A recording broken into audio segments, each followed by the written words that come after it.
Jornal Nova Brasil Brasília. Empreende Brasília. Um oferecimento Heavy, gestão de pessoas, por mais carreiras e negócios bem-sucedidos.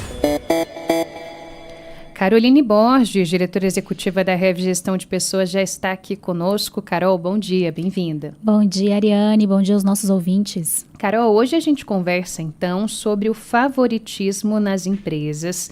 A gente sabe que isso acaba existindo, mas a Heavy, como uma consultoria estratégica em gestão de pessoas, acaba circulando em vários lugares, vários segmentos, e eu imagino que você consiga me responder se o favoritismo é de fato uma coisa comum nas empresas, grandes, pequenas, e se isso é sempre intencional ou acontece de maneira natural mesmo.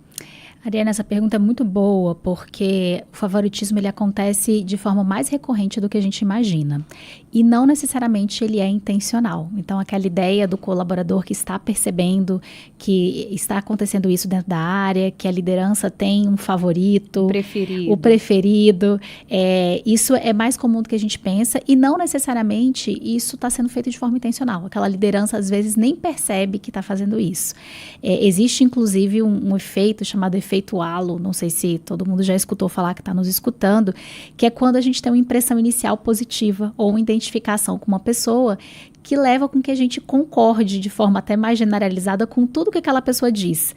Então, é um viés cognitivo e a gente precisa, isso é inconsciente, a gente precisa se observar para perceber se isso está acontecendo. É natural que a gente tenha coisas favoritas. A gente tem um sabor favorito, às vezes de sorvete, a gente tem uma cor preferida, a gente tem uma forma de se organizar para trabalhar preferida, mas quando uma liderança ela assume um cargo de liderança, ela precisa começar a se preparar para ter um olhar diferente sobre as pessoas. Ela precisa olhar isso de uma forma mais institucional, mais direcionada. Então, o favoritismo é realmente dar privilégio a certos funcionários, em detrimento a outros funcionários, com base principalmente nessas afinidades pessoais, nessas preferências pessoais. Isso pode acontecer em termos de amizade ou até relações familiares, empresas familiares também. Isso é um tema que vem à tona. E como eu falei, realmente ele pode ser intencional ou não intencional. Isso precisa ser observado. Carol, queria entender que impactos que essa adoção de favoritos no ambiente profissional pode gerar. Imaginando cenários, se eventualmente uma pessoa é favorita do seu líder, porque ela tem um desempenho melhor ou, enfim, entrega mais do que outras pessoas na equipe. Ou se todo mundo tem o mesmo desempenho, mesmo assim a liderança tem um favorito, imagino que isso possa gerar, até nos dois casos, né, talvez um desestímulo ou uma sensação de ciúmes que atrapalha até o rendimento dos funcionários. Ariane, você está trazendo também uma questão importante. A gente não pode partir da base que todo mundo é igual, porque não é. As pessoas têm desempenhos diferentes. E aí, quando eu falo dessa igualdade, é no sentido de a gente vai desempenhar de forma diferente, as pessoas têm habilidades diferentes dentro do trabalho e na vida, e isso é demonstrado a partir da execução das atividades. E, claro, o que não pode acontecer é uma preferência em termos de você privilegiar ou até criar situações difíceis para quem não está dentro daquela caixinha criada pela liderança, na cabeça da liderança. Então, de fato, as pessoas terão desempenhos diferentes. Em uma avaliação de desempenho, em um feedback, isso não vai ser igual. Você vai ter pontos direcionados de formas distintas para cada pessoa. Mas em ambientes em que acontece no formato de as pessoas desempenham a mesma tarefa e têm praticamente os mesmos indicadores em termos de entrega. Tem algumas naturezas de atividade em que isso é mais fácil identificar, em que indicadores até de produtividade, de desempenho, eles são mensurados de forma mais recorrente, mais clara. E mesmo assim, tem alguém que de certa forma é privilegiado, ou até num sentido um pouco pior. A liderança, ela até promove um ambiente hostil àquelas pessoas que não são o preferido, né? Não são aquela pessoa favorita. Então, você gera um ambiente realmente com clima ruim, a produtividade começa a cair, as pessoas começam a entender que, mesmo que elas desempenhem bem, elas talvez não sejam reconhecidas, porque tem alguém que sempre vai passar na frente. Você começa a criar um clima de desconfiança, o turnover pode começar a aumentar, às vezes dentro daquela área específica, se eu estou falando de uma empresa maior. Então, dando alguns exemplos claros de sinais de favoritismo no dia a dia.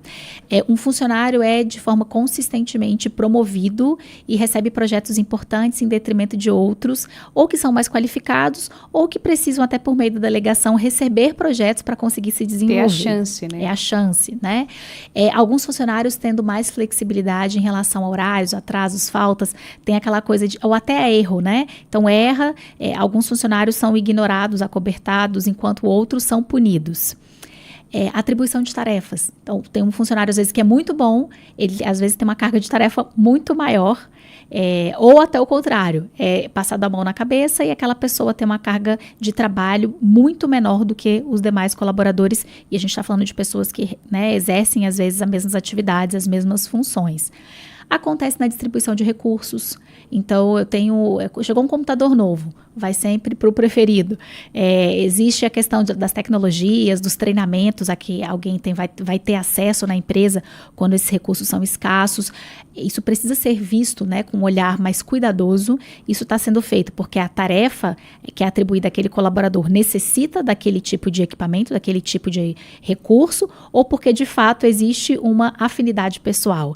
A questão do próprio feedback, do reconhecimento, elogios, às vezes destinados a uma pessoa apenas. Será que só aquela pessoa tem algo realmente a entregar? Ou reconhecimento de forma desigual e até o tempo destinado ao desenvolvimento das pessoas dentro da empresa. Então, olha, aquela pessoa sempre é chamada para receber orientação, os demais não. Então, esse tipo de sinal, esses exemplos são sinais de favoritismo. Então, a liderança que nos escuta hoje aqui, ao vivo, e também vai escutar aí também nas gravações, né, que estão no nosso canal no YouTube, preste atenção se você não está fazendo alguma coisa nesse sentido, de forma proposital, e aí pare agora, ou até de forma inconsciente, você precisa fazer uma reflexão sobre isso. Muito boa essa reflexão, Carol. E aí, na prática, o que dá para fazer para reduzir esse comportamento de algumas lideranças, de eleger favoritos? É lícito e visto com bons olhos que um funcionário provoque a liderança dizendo: ei, por que você está fazendo assim? Estou me sentindo preterido em detrimento de outra pessoa. Ou não, porque isso pode complicar ainda mais a situação. É uma consciência que tem de partir da liderança, e de que forma que isso pode acontecer? Esse movimento é um movimento que ele tem duas pontas. Ele tem uma ponta institucional. A empresa precisa promover formatos que minimizem a questão do favoritismo.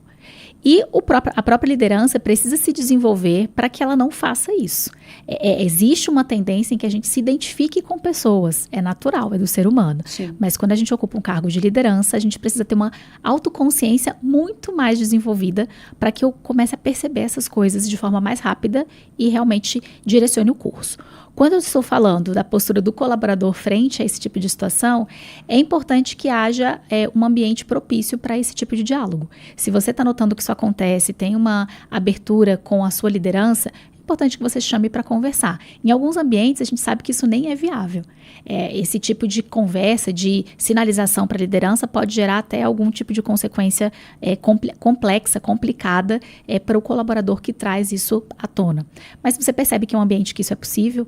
Agora, o que é importante? É importante que a empresa ela tenha critérios estabelecidos, critérios objetivos, relacionados a métricas de desempenho claras, mensuráveis, para as avaliações, para as atribuições, para as promoções. Então, se eu tenho, por exemplo, uma plataforma de distribuição de atividades para pessoas que exercem o mesmo cargo, não só o mesmo cargo, mas o mesmo escopo de atividades no dia a dia, e eu consigo identificar claramente se tem alguém com uma carga de trabalho muito maior do que alguma outra pessoa.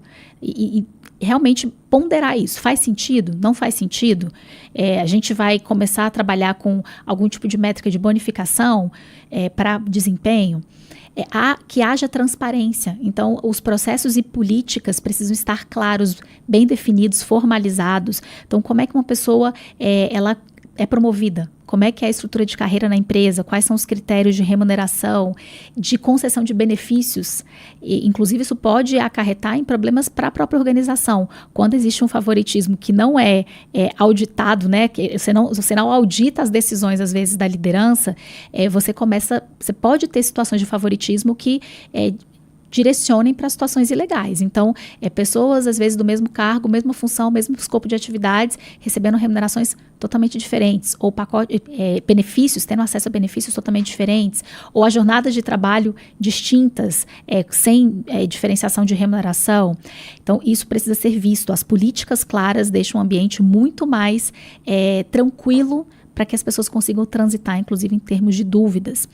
A realização de avaliações regulares. Então, essas auditorias periódicas e também as próprias avaliações baseadas em critérios objetivos fazem com que essa questão do favoritismo, ela venha à tona e consiga ser corrigida, às vezes com o desenvolvimento da liderança ou até o afastamento da liderança, se isso não é possível, mas também com promoções mais consistentes, levando em consideração o histórico dos profissionais, os critérios que de fato são estabelecidos pela empresa. Uma questão importantíssima é essa promoção do autoconhecimento e da inteligência emocional do grupo de líderes da empresa, o desenvolvimento da liderança da empresa. Eles precisam desenvolver esse autoconhecimento, essa autoconsciência, para trazer à tona se ele está fazendo algo de forma até inconsciente em torno de favorecer alguém, de direcionar esforços, às vezes, para o desenvolvimento de alguém em detrimento dos outros. E a questão da comunicação. A gente sabe que muitas vezes a liderança pode ser mal interpretada porque não tem uma comunicação bem desenvolvida. Então, a comunicação também é extremamente importante nesse processo. Vai resolver um conflito, que foi tema da coluna passada, Sim. E às vezes toma partido de uma parte. Não às vezes porque aquele é o favorito, mas simplesmente porque como liderança eu entendo que esse direcionamento aqui é o melhor, você vai precisar tomar decisão em algum momento. Mas às vezes naquele momento de resolução de conflito, não é o caso, não é o melhor momento. Então, há formas de minimizar e de trabalhar essa questão do favoritismo nas organizações. Poxa, muito boa, muito bom, viu, ouvinte? Você que perdeu ou quer revisitar um pouco do que a gente conversou com a Carol, já está disponível ao vivo na nossa transmissão no YouTube, em Jornalismo Nova Brasil, e daqui a pouco você acompanha também por lá só o recorte da nossa conversa de hoje sobre favoritismo nas empresas. Carol, muito obrigada por hoje e até semana que vem. Até a próxima semana.